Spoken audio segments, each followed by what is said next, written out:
সন্ত্রাসীরা চাঁদাবাজরা এখানে আশেপাশে অনেকে আছে, দেখেন না, খুব ভালো করে জানি। সবগুলো বের করবো, সবগুলো এখানে বের করবো।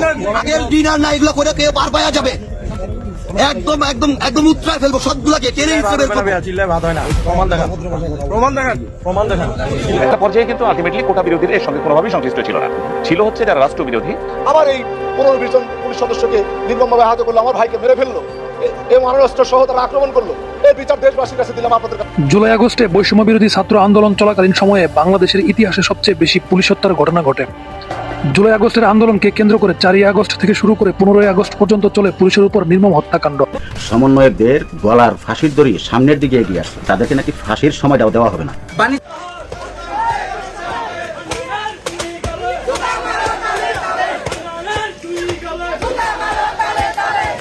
বিএনপি সরকারের বিরুদ্ধে এনসিপি অলরেডি নড়ে চড়ে বসেছে, জামাত প্রস্তুতি নিচ্ছে। বিএনপি ভালোভাবে দেশ চালাতে পারবে বলে মনে হচ্ছে না। আই রিপিট, যেটা বিভিন্ন আলোচনায় রিপিট করি, আবারও বলবো, আমরা চাই জনাব তারেক রহমান দেশটা শান্তিপূর্ণভাবে চালাক এবং 5 বছর ক্ষমতায় থাকুক। সম্মানিত দর্শক মণ্ডলী, আজকের এই ভিডিওটি যে যেখান থেকে দেখছেন সকলকে অনুরোধ করছি আজকের এই ভিডিওটি শেষ পর্যন্ত দেখার জন্য, কেননা ভিডিও শুরুতে বিশেষ কিছু অংশ দেখেছেন, সেই অংশ বিষয় থেকে আশা করি বুঝতে পেরেছেন আজকের কোন বিষয়টা আপনাদের সামনে তুলে ধরছি। তো চলুন দর্শক বিস্তারিত ভিডিওটি দেখে আসি। চ্যানেলে নতুন হলে সাবস্ক্রাইব করে ভিডিওতে একটি লাইক করে দেখতে থাকুন সম্পূর্ণ ভিডিওটি।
পুলিশ আইতেছে, তোরা ওরকম করতেছ ভাই?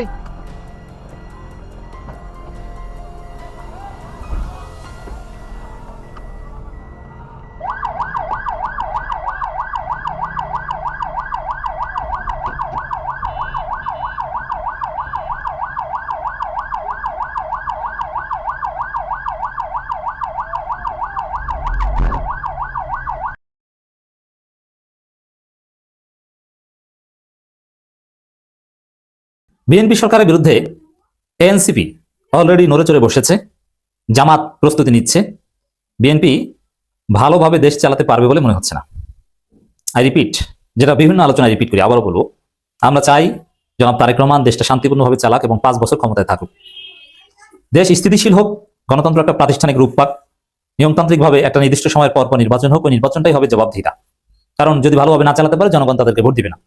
এবং নির্বাচন সুষ্ঠু হোক, নির্বাচনের নামে যে কারচুপি, ইঞ্জিনিয়ারিং, রেজাল্ট ইঞ্জিনিয়ারিং, টেম্পারিং, এগুলো চিরতরে বিদায়নিক আমরা চাই। কিন্তু লক্ষণ আলামত যেটা দেখছি তাতে মনে হচ্ছে যে বিএনপি ভালোভাবে দেশ চালাতে পারবে না, 1.5 বছরের মধ্যেই বেকায়দায় পড়বে। দেখেন, বেকায়দায় তো ঈদের আগে রোজার মধ্যেই পড়বে। সমালোচনা তো অলরেডি শুরু হয়েছে, বিশেষ করে সাংবাদিকরা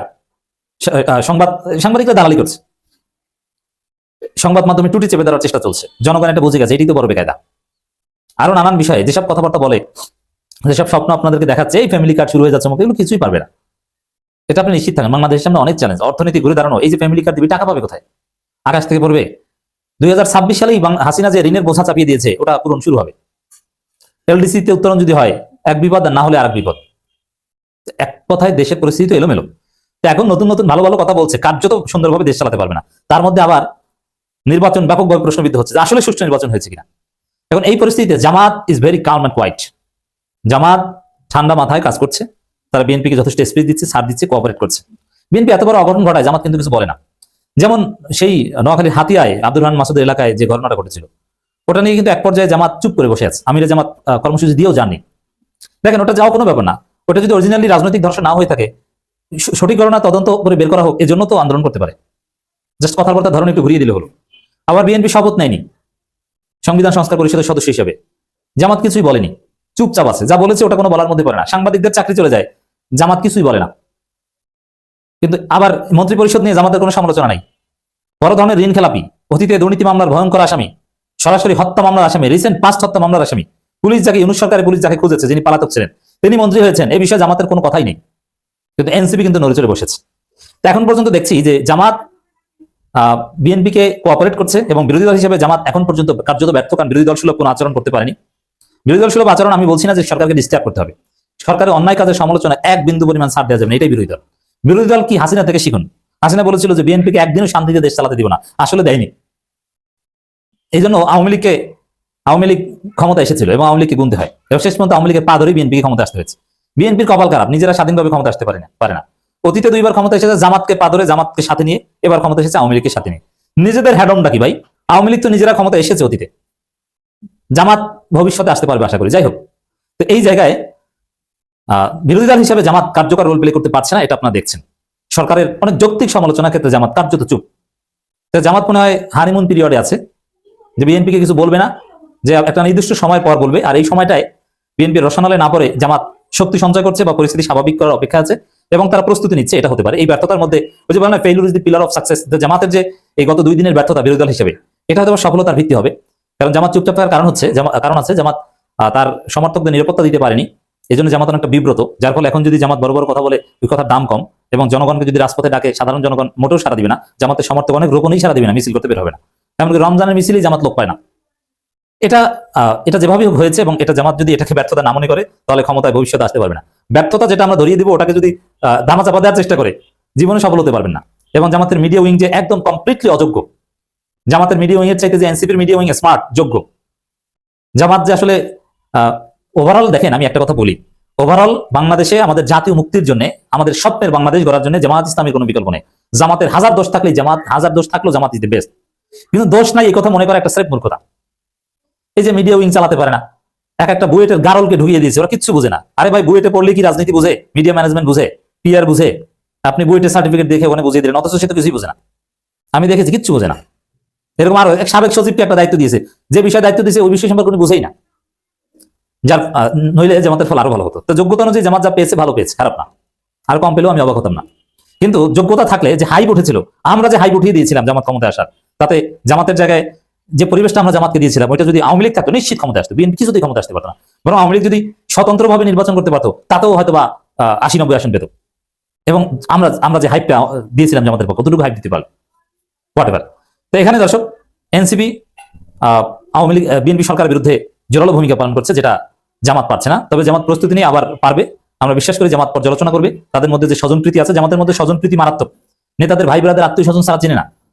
কোনো কয়েকটা পোস্ট পজিশন কাউকে দাওয়াত, এমনকি ইফতার পার্টিতে দাওয়াত দেওয়ার সুযোগ, ওটাও মনে করেন যে ভাই ব্রাদার। সিলেক্ট করো অমুক কোরআন তমুক কোরআনের বাইরে কাউকে চিনে না। অ্যাক্টিভিস্টদের কাকে ডাকবে, ওই অমুকের আত্মীয় স্বজন ছাড়া কাউকে চিনে না। আর বিএনপিকে দেখেন, থানা পর্যায়ের নেতাকে মন্ত্রী বানিয়েছে। স্বজনপ্রীতি থাকলেও, বিএনপিতে স্বজনপ্রীতি গ্রুপিং থাকলেও, এটা ওভারঅল একটা ইনক্লুসিভ পরিস্থিতি তৈরি করে, ব্যালেন্স করে। নিজেদের মধ্যে যে কম্পিটিশন, গ্রুপিং বিএনপির মধ্যে, এই গ্রুপিং বরং আরো ব্যালেন্স করে পোস্ট পজিশন ডিস্ট্রিবিউশন করার ক্ষেত্রে। আর জামাতের মধ্যে যেহেতু কনফ্লিক্ট নাই, এই জন্য ব্যালেন্স অফ পাওয়ার নাই, ব্যালেন্স অফ ডিস্ট্রিবিউশন নাই, একপাক্ষিকভাবে প্রচুর স্বজনপ্রীতি। এই স্বজনপ্রীতি, নেতাদের আত্মীয় স্বজনকে প্রাধান্য দেওয়া, ভাই ব্রাদার, এটা যদি জামাত ওভারকাম করতে না পারে, জামাত এই 40% সমর্থন ধরে রেখে ভবিষ্যতে 50% করতে পারবে বলে মনে হচ্ছে। আশা করি এগুলো জামাত বিবেচনা করবে। তো এনসিপি দেখেন, বিরোধী দল হিসেবে হত্যা মামলার আসামি পেয়েছেন গুরুত্বপূর্ণ মন্ত্রণালয়। নাহিদ ইসলাম স্পষ্টভাবে সংবাদ সম্মেলন করে বলেছেন, এই নির্বাচন ছিল ভারত, আওয়ামী লীগ এবং বিএনপির পাতানো নির্বাচন, স্পষ্ট করে বলেছে। প্রশাসন চুপ থাকতে বলছে, স্পষ্ট করে বলছে। শেখ হাসিনা সহ বাকি পলাতক আসামিদের বিচার করতে হবে। আওয়ামী লীগের এই অফিস খোলা ইত্যাদি ইত্যাদি, এগুলোর বিরুদ্ধে জামাত কিন্তু চুপ। যে আওয়ামী লীগের ভোট বিএনপি পেয়েছে, কিভাবে পেয়েছে? আওয়ামী লীগকে ভয় দেখিয়ে পেয়েছে, যে নির্যাতন করে মিথ্যা মামলা দিয়ে পেয়েছে, যে ভোট দেন, হলে কিন্তু আরো খবর আছে। তো ঠিকই ভোট দিয়েছে। আর জামাত আওয়ামী লীগকে কিছু বলে নাই, এখনো কিছু বলে না, আর আওয়ামী লীগের ভোট পাবেও না। তো এই জন্য এনসিপি কিন্তু আওয়ামী লীগের ভোট ভবিষ্যতে ম্যানেজ করতে পারে। সম্মানিত দর্শক মণ্ডলী, আশা করি সম্পূর্ণ ভিডিওটি দেখলেন না, এবং আজকের এই ভিডিও সম্বন্ধে আপনাদের মতামত অবশ্যই কমেন্ট সেকশনে জানিয়ে দিবেন। দেখা হচ্ছে পরবর্তী ভিডিওতে। আসসালামু আলাইকুম।